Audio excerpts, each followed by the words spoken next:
everyone, and I had another request for Our Daily Bread. So this week we will read from the Our Daily Bread devotional book, which is available in Braille and in any format that you pretty much want. There's actually an app for it on the phone too, which is pretty cool.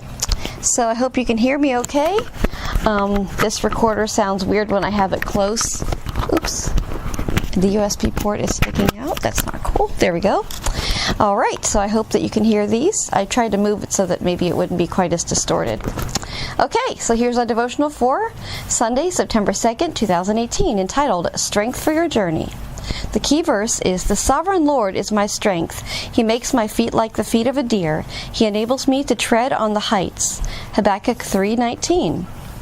The Bible in 1 year is Psalms 137 to 139, 1 Corinthians 13.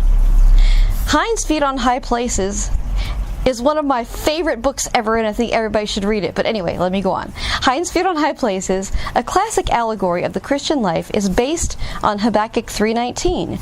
The story follows the character, Much Afraid, as she goes on a journey with the shepherd. But Much Afraid is scared, so she asks the shepherd to carry her. The shepherd kindly replies, "I could carry you all the way up to the high places myself, instead of leaving you to climb there. But if I did, you would never be able to develop hind's feet and become my companion and go where I go." Much Afraid echoes the words of the Old Testament prophet Habakkuk, and if I'm honest, my questions too. Why must I experience suffering? Why is my journey difficult? Habakkuk lived in Judah in the late 7th century BC, before the Israelites were taken into exile. The prophet found himself in a society that overlooked social injustice and was immobilized by the fear of imminent invasion by the Babylonians. Habakkuk 1:2-11. These dots are really worn down somehow. Not sure what I did there. He asked the Lord to intervene to remove suffering. 1:13. God replied that he would act justly, but in his timing. 2:3. In faith, Habakkuk chose to trust the Lord. Even if the suffering did not end, the prophet believed that God would continue to be his strength. We too can take comfort that the Lord is our strength to help us endure suffering, and will also use the most challenging of life's journeys to deepen our fellowship with Christ. Lisa Samra. God, sometimes my suffering seems too much to bear. Help me trust you and continue to walk with you on this journey.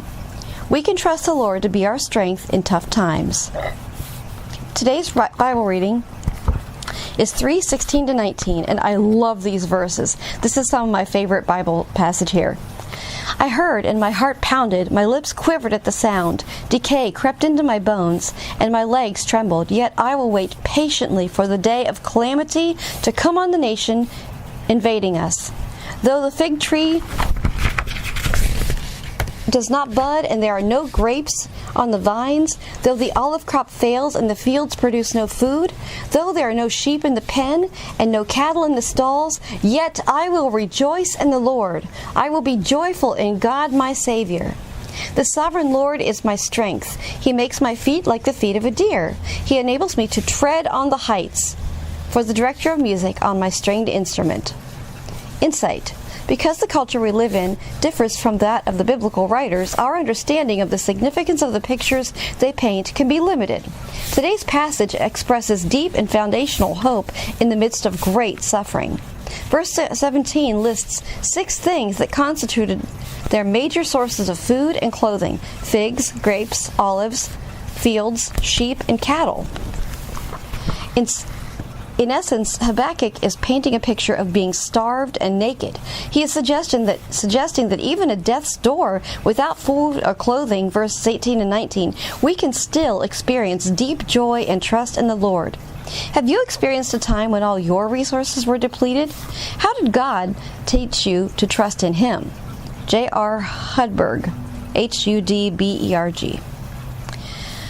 Well, I know we've already gone on a long time, but I guess how God has taught me to trust in the Lord, trust in Him through tough times, is that, He has provided for us. Like, you know what, I'll just be honest with you.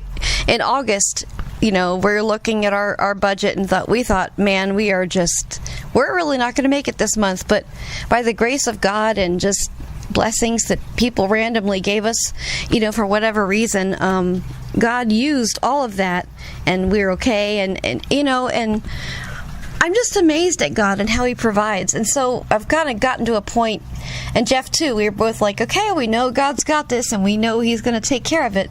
We just don't know how.